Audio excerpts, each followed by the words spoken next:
हाँ रेडी है, सब आदमी है। आज के कार्यक्रम के बारे में बताइएगा सर। 23 तारीख को हम लोग कर्पूरी जी के जन्म शताब्दी समारोह का अंतिम कार्यक्रम करने जा रहे हैं। पिछले एक वर्ष से हम लोग देश के विभिन्न हिस्सों में नई दिल्ली के कॉन्स्टिट्यूशन क्लब से हम लोगों ने शुरू किया था। बेंगलोर, हैदराबाद, केरल, बॉम्बे, पटना, ग्वालियर, हर जगह हम लोगों ने पूरे साल भर कर्पूरी जी के जन्म शताब्दी समारोह का कार्यक्रम किया है। और ये अंतिम कार्यक्रम जो 24 जनवरी को कर्पूरी जी का 100वां वर्ष पूरा हो रहा है, 100 वर्ष पूरा करके 101 में वो जा रहे हैं। उस वर्ष में हम लोगों ने पटना में कार्यक्रम रखने का एक उद्देश्य ये था कि कर्पूरी जी का जन्मस्थली और कर्मस्थली दोनों बिहार रहा है, तो इसलिए अंतिम कार्यक्रम हम लोग बिहार में करने जा रहे हैं। हालांकि आप लोग जैसे जानते हैं पत्रकार लोग कि अभी 22 तारीख को कर्पूरी ग्राम में कार्यक्रम हो रहा है, फिर 23 को हम लोग इसी जगजीवन राम सभागार में करने जा रहे हैं, फिर 24 तारीख को सरकार के द्वारा या विभिन्न राजनीतिक दलों के द्वारा भी कार्यक्रम पटना के अंदर बहुत सारे कार्यक्रम हो रहे हैं। तो सारी जानकारी आप लोगों के पास खुद है। उसी संदर्भ में हम लोग दिल्ली में एक ऑल इंडिया समाजवादी समागम एक संस्था चल रहे हैं पिछले 10 वर्षों से, जो समाजवादी विचारधारा और जो समाजवादी पुरखे हैं उनको याद करते हुए ये कार्यक्रम हम लोग पिछले 10 वर्ष से कर रहे हैं। और इसी संदर्भ में ये कर्पूरी जी का 100वां वर्ष है, तो इसको मनाने का काम किया। इससे पहले हम लोगों ने मधुलिमय का, अभी आज बॉम्बे के अंदर मधु दंडवते का कार्यक्रम चल रहा है, उनका भी 100 वर्ष पूरा हो रहा है, तो आज बॉम्बे में बहुत बड़ा कार्यक्रम चल रहा है। और 23 तारीख को फिर हम लोग कर्पूरी जी का यहाँ पे करेंगे। तो कर्पूरी जी का जन्म शताब्दी समारोह करने का एक उद्देश्य था पटना में कि उनका ये कर्मभूमि और जन्मभूमि दोनों बिहार रहा है, और बिहार की राजनीति में कर्पूरी जी का एक जो सामाजिक न्याय, समाज के वंचित, पिछड़े, अति पिछड़े वर्गों को आगे उठाने का काम जो कर्पूरी जी ने 1978 में, हालांकि उससे पहले कर्पूरी जी एक बार मुख्यमंत्री भी हो चुके थे, एक बार उप मुख्यमंत्री भी हो चुके थे, और 78 में फिर वो जनता पार्टी में मुख्यमंत्री भी बने। और उसको लेकर के कर्पूरी जी ने बिहार के अंदर जो पिछड़े, अति पिछड़े, खास करके अति पिछड़ों के बारे में, महिलाओं के बारे में जो कर्पूरी जी का एक विचार था कि समाज के अंदर आरक्षण सिर्फ सीमित वर्ग तक ना रहे, आरक्षण का सवाल समाज के उन वर्गों तक पहुँचे जो सबसे नीचे तबके का व्यक्ति है। क्योंकि कर्पूरी जी खुद एक ऐसे परिवार, एक ऐसे समाज से आते थे जो अति पिछड़ा में माना जाता है। तो कर्पूरी जी ने समाज के, लेकिन कर्पूरी जी के पूरे विचार में आप देखेंगे कर्पूरी जी अति पिछड़े को आगे बढ़ाने का, दलितों को आगे बढ़ाने का काम तो किया ही है, लेकिन समाज के अंदर सवर्ण वर्ग के लिए भी 3% आरक्षण रखा, महिलाओं के लिए भी 3% आरक्षण रखा। उनका ये था कि समाज के अंदर सभी जाति, सभी धर्मों में, सभी के बीच में एक सामंजस्य स्थापित हो। तो कर्पूरी जी एक ऐसे नेता थे जो समाज के सभी वर्गों को साथ में लेकर के चलना चाहते थे। उन्हीं उद्देश्य को हम लोग पटना में ये कार्यक्रम करके, खास करके बिहार के अंदर कर्पूरी जी के जो विचार हैं, जो चिंतन है, जो सोच है, उसको आगे बढ़ाने का काम इस 23 तारीख के जो कार्यक्रम है जिसमें कर्पूरी जन्म शताब्दी समारोह का आयोजन हो रहा है, उसके द्वारा हम लोग बिहार में इस चीज़ को फैलाने का काम करने जा रहे हैं। तो राजकुमार जी, सवाल ये उठ रहा है कि कर्पूरी जी का जो विचार था, जो विचार को लेकर के समाज में चल रहे थे, आपको लगता है कि आज के उनके 100वां जन्म शताब्दी के बाद भी वो समाज उस परिवेश में जी रहा है? देखिए, आज जो भारतवर्ष में चाहे बिहार की आप देखें तो जो कर्पूरी ठाकुर जी का बिहार और कर्पूरी ठाकुर जी का जो भारत होना चाहिए था, उसमें कहीं न कहीं कमियां हैं। तो हम ये जन्म शताब्दी समारोह मना रहे हैं इसीलिए कि आने वाले जो कल होगा वो कर्पूरी ठाकुर के विचारधारा का और कर्पूरी के विचारों का भारत, कर्पूरी के विचारों का बिहार होगा, यही कल्पना हम लोग करते हैं। सर आप क्या कहेंगे? सर आप क्या कहेंगे सर? इसमें कहना यह है कि जो अभी राजकुमार जी कह रहे थे और आपका जो प्रश्न था, तो समाज तो गतिशील है, वो हमेशा आगे बढ़ता रहता है, लेकिन जो मूल बात होती है, जब जो कर्पूरी ठाकुर जी ने जो मूल बात कही कि जो गैर बराबरी है सामाजिक रूप से, आर्थिक रूप से, उस गैर बराबरी को हम राजनीति के द्वारा उसको ठीक करेंगे। तो वो आज भी ज़रूरी है, जब जितना कर्पूरी जी के ज़माने में था उससे कहीं ज़्यादा आज ज़रूरी है।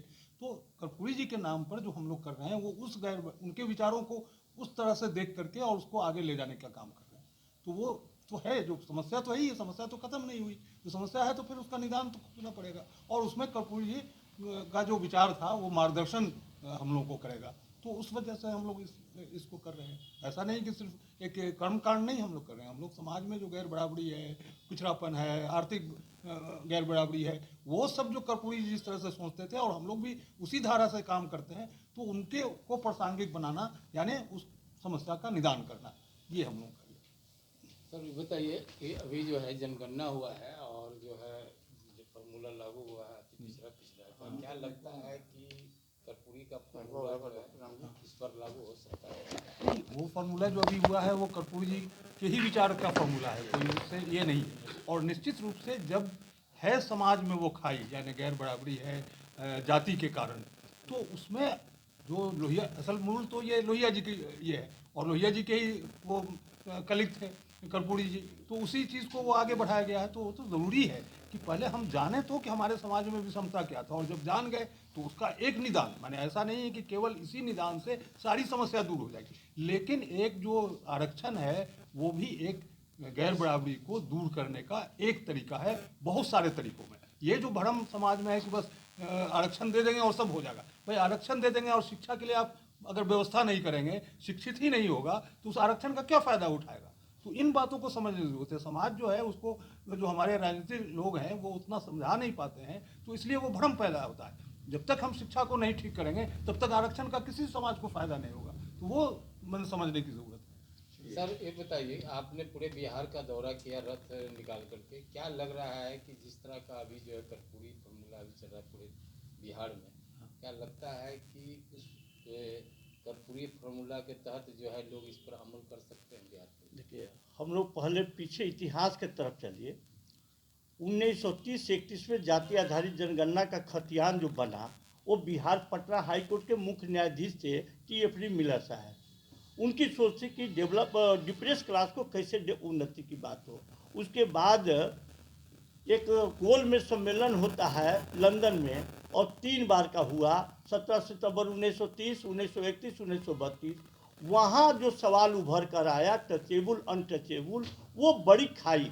जननायक कर्पूरी ठाकुर ने, बाबा साहब के क्या मजबूरी थी कि वहाँ सवाल उठाए टचेबल अनटचेबल। जो टचेबल लोग हैं वह सेवा पर आधारित, पुश्तैनी पेशा के आधारित सेवा पर आधारित लोग हैं। उनकी खाई को बखूबी किस रूप में, कैसे उन्होंने खाई को पाटने का काम किए, वो इतिहास आज भी जो डिप्रेस क्लास के लोग हैं, EBC के लोग हैं, पुश्तैनी पेशा पर आधारित लोग हैं, उनकी वो भरपाई बिहार के ही धरती से जननायक कर्पूरी ठाकुर बिना खून बहाए, बिना आंदोलन किए, बारीकी से उन्होंने विधानसभा में स्वर्ण समाज के लिए भी हिस्सेदारी देने के प्रति रिप्रेजेंटेशन देने के लिए उन्होंने लाए, महिलाओं को सशक्तिकरण करने के लिए बिहार विधानसभा में लाए, और वो डेवलप OBC के भी दिए और डाउन वाले EBC को भी दिया गया। ये सोशल जस्टिस, सामाजिक न्याय के तहत ये तो सरकार जो चल रही है 90 के बाद, वो उनकी कितना पूरा कर पाए नहीं कर पाए। इसीलिए हम लोग मिशन के तहत जननायक कर्पूरी ठाकुर का जो आरक्षण मॉडल फार्मूला है, अगर से 75% का कैप गया है, बढ़ोतरी की बात हो रही है, तो ठीक उसके दुगुना कीजिए। जो ऊंची जाति को, स्वर्ण समाज को जो 3% था, वो किसने खाया था, महिलाओं का किसने खाया था? ये बहुत बड़ी ज्वलंत समस्या है। अगर से इसको डबल किया जाए तो 3 दूना 6, और वो महिलाओं का 3 से 6, और 8 जिनको मिल रहा था 16 चाहिए, जिसको 24 दे रहे थे उसको वो 12 दे रहे थे उसको 24। ये सोशल जस्टिस का था, सामाजिक न्याय, यही कर्पूरी ठाकुर की सोच थी। अगर से प्रेजेंट की सरकार डेवलप किया है और 22.5% शेड्यूल का शेड्यूल टाइप का है, दोनों को जोड़ दिया जाए, वो 74-75 के कैप जाएगा। ये नेशनल स्तर पर जननायक कर्पूरी ठाकुर के आरक्षण मॉडल फार्मूला के तर्ज पर हम लोग पूरे है, वो कॉन्स्टिट्यूशनल कलम में डॉक्टर रामाकांत सिंह साहब ने शुरुआती किया, अनिल बाबू थे, सारे विद्वान लोग, तमाम समाजवादी लोग शुरू किए, हैदराबाद हुआ, बेंगलोर हुआ है, कलकत्ता में हुआ, ये तमाम जगह आज ये रोकने से नहीं रुका रहा है। उत्तर प्रदेश चले जाइए, राजस्थान चले जाइए, जो जो लोगों को हम लोग कहें कि स्वतंत्र होकर अपने अपने बैनर से जिस रूप में हो कर्पूरी ठाकुर की 100वीं शताब्दी मनाए और अपनी जागृति दे कि आखिर कर्पूरी ठाकुर किस सवाल के लिए, किसके लिए गाली सुना। वो आज 75 वर्षों में वो रिप्रेजेंटेशन मिला, उनकी प्रतिनिधित्व मिली, नहीं मिला तो यही जन जागरण है। और आज 23 तारीख को पटना के जगजीवन राम शोध संस्थान में तमाम समाजवादियों को हम लोग बटोरने का काम कर रहे हैं। ये भीड़ नहीं है, वोट की राजनीति नहीं हो रही है, तमाम सोशल जस्टिस के लोगों को इसीलिए इकट्ठा किया जा रहा है कि जिस रूप में समाजवादी 1910 और 11 नवंबर 1978 को जननायक कर्पूरी ठाकुर सिंगल जाति में थे, वो विधानसभा में उनको समाजवादी नहीं साथ दिए रहते तो ये कर्पूरी ठाकुर आरक्षण मॉडल फार्मूला बिहार की धरती पर नहीं होती। आज 100 साल उनकी जन्मदिन हो रही है, फिर भी अदर स्टेटों में तमाम राज्यों में ये फार्मूला लागू नहीं है। इसलिए हम तमाम समाजवादियों के बीच जा जा करके निमंत्रण दे रहे हैं, आह्वान कर रहे हैं कि आप लोगों के बिना ये नेशनल स्तर पर, केंद्रीय स्तर पर ये फार्मूला लागू नहीं हो पाएगा। आप लोग साथ देंगे तो होगा। इसी तहत तमाम बुद्धिजीवी के बीच हम लोग गए हैं और उम्मीद है कि बुद्धिजीवी आएंगे, समाजवादी लोग आएंगे और उनकी नेशनल स्तर पर हम लोग एक नारा भी दिया है, समाजवादी समागम के लोगों ने ठाना है नेशनल स्तर पर 75% का आरक्षण कर्पूरी ठाकुर मॉडल आरक्षण फार्मूला लागू कराना है। यही के तहत तमाम लोगों से रिक्वेस्ट कर रहे हैं, अभिनंदन कर रहे हैं और तमाम लोगों को हर स्टेटों में जो जोर शोर से चल रही है वो समापन समारोह तो 24 को हम लोगों ने, विद्वान लोगों ने रखा है। जो लोग अनलिटरेट है, जो पढ़े लिखे नहीं है, उनकी नाम सुनकर वो तमाम धुआंधार 17 फरवरी तक चलते रहेगा, चुनावी मुद्दा भी तक होते रहेगा। इसीलिए आप लोगों के प्रेस के माध्यम से आप लोगों से अपील है कि आप ये मीडिया को दे बताएं, समाज के जन जागृति हो ताकि समाज ही अपनी अधिकार और रिप्रेजेंटेशन प्रतिनिधित्व की लड़ाई लड़ करके अपनी हक हकूक़ ले सके और सोशल जस्टिस, सामाजिक न्याय मिल सके। यही आज प्रेस के माध्यम से समाज को हम लोग बताना चाह रहे हैं। आप लोगों से अपील है कि 23 तारीख को 22 तारीख को जननायक कर्पूरी ठाकुर के गांव पर लोग माल्यार्पण करे चलेंगे, वहां भी अपनी बात रखेंगे और 23 को पटना के जगजीवन राम शोध संस्थान में लोग आएंगे और आप वो यहाँ से भी विचार अपने लोगों को दिया जाएगा जो लोग चाहते हैं उस तरह के।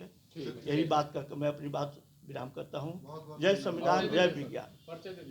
एडवोकेट रामेश्वर ठाकुर, मेरा शिक्षा दीक्षा उन्हीं के यहाँ हुआ था।